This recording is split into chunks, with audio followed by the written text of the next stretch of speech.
No quadro Por Dentro da Indústria, a gente conversa sobre logística no Amazonas em período de estiagem com o coordenador da Comissão CIEAN de Logística, Augusto Rocha, que está conosco aqui. Doutor Augusto, seja bem-vindo, bom dia. Bom dia ao senhor, bom dia à sua audiência.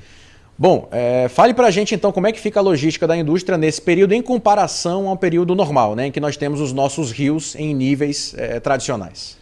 A indústria se preparou muito para essa estiagem. A indústria fez um estoque muito grande. Há empresas que chegaram a fazer 3 a 4 meses de estocagem para assegurar que não faltasse abastecimento de produtos para o Brasil como um todo. O que nós temos feito para esse enfrentamento, além dessa estocagem, é programar navios próximo a Itacoatiara. Todos os 2 terminais portuários privados de Manaus, Superterminais e Chibatão, fizeram estações de transbordo de carga, onde os navios de longo curso e de cabotagem fizeram o transbordo dos contêineres para balsas, e essas balsas vieram até Manaus.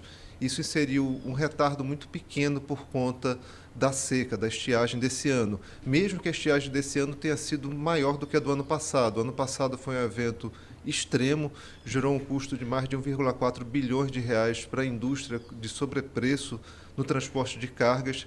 Esse ano a gente está estimando que o número deve ser mais ou menos a metade do que foi o ano passado de sobrecusto, sendo que esse ano a maior parte do custo está sendo pelo custo financeiro de ter que carregar mais os estoques das empresas e da sobretaxa da seca que as empresas tiveram que pagar para os armadores. Os armadores começaram a cobrar essa sobretaxa a partir de agosto e isso impactou bastante a estrutura de custos das empresas. É claro que o consumidor não aceita que repasse esse custo para os produtos. De maneira geral, as indústrias não conseguem repassar esse custo para os produtos e isso se dilui ao longo de todo o ano. Nós estamos verdadeiramente com o evento extremo esse ano, mas muito mais preparados do que estávamos no ano passado.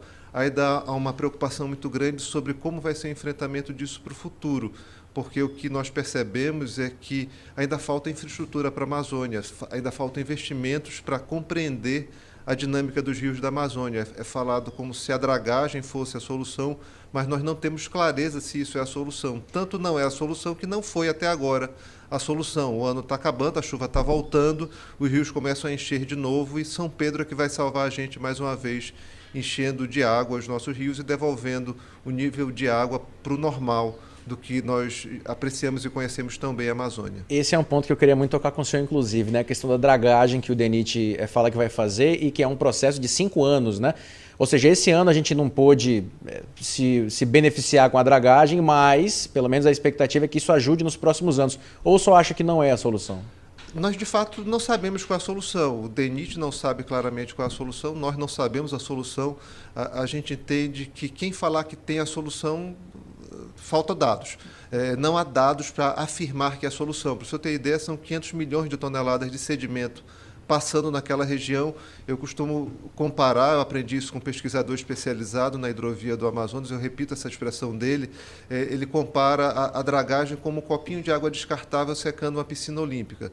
É muito pouco frente ao que é necessário. A hidrodinâmica daquele rio é muito complexa, a lógica da Amazônia é muito complexa. Começar a estudar é necessário, seria muito produtivo que essa dragagem, além da dragagem, que a gente compreende que é um esforço feito, a draga desse ano é uma draga muito mais apropriada do que era a draga do ano passado, o equipamento está mais certo, mas, por outro lado, a gente precisa ter junto com isso estudos, a gente precisa perceber o Serviço Geológico Brasileiro entendendo como é que esse rio se comporta, a gente precisa compreender a Universidade Federal do Amazonas entendendo como é que é essa hidrodinâmica, a gente precisa ver a UEA entendendo a meteorologia e como esse regime de chuvas acontece. Cada uma dessas instituições tem laboratórios, pesquisadores, técnicos, junto com os engenheiros do DENIT e a empresa que foi contratada para fazer a dragagem, trabalhando em conjunto para compreender o que precisa ser feito.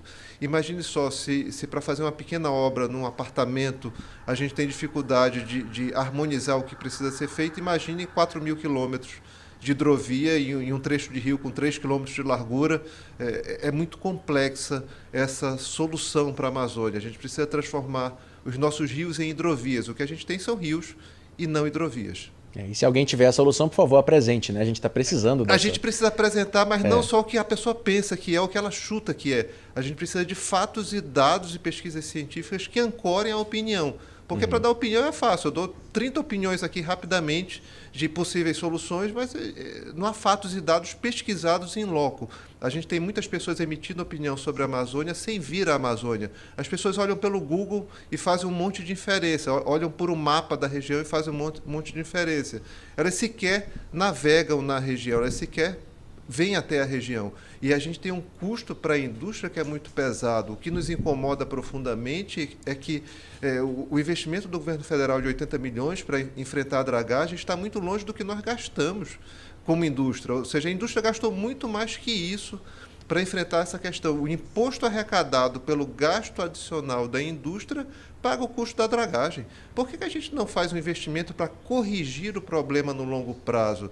Nós precisamos de projetos para corrigir o problema no longo prazo. A gente compreende que o esforço que foi feito e empreendido nesse ano e no ano passado é melhor do que todos os anteriores. Compreendemos isso e reconhecemos isso como um grande esforço, de um esforço conjunto do país para enfrentar o problema. Mas a gente precisa de uma solução sistêmica, que não fique precisando de dragagem ano após ano. Qual seria a obra de canal? Qual seria a obra hidrodinâmica que faria que a própria dinâmica do rio levasse os sedimentos e a gente eliminasse a necessidade de dragagem? A gente precisa ter uma solução para o longo prazo, e junto com ela que venha também a solução para a rodovia BR-319, junto com ela que venha mais aeroportos para o interior. Então a gente precisa de uma solução sistêmica para a infraestrutura da Amazônia. Augusto Rocha, coordenador da Comissão CEAM de Logística, lhe agradeço pela participação de hoje, grande abraço e bom trabalho para o senhor. Bom dia a todos. Assim a gente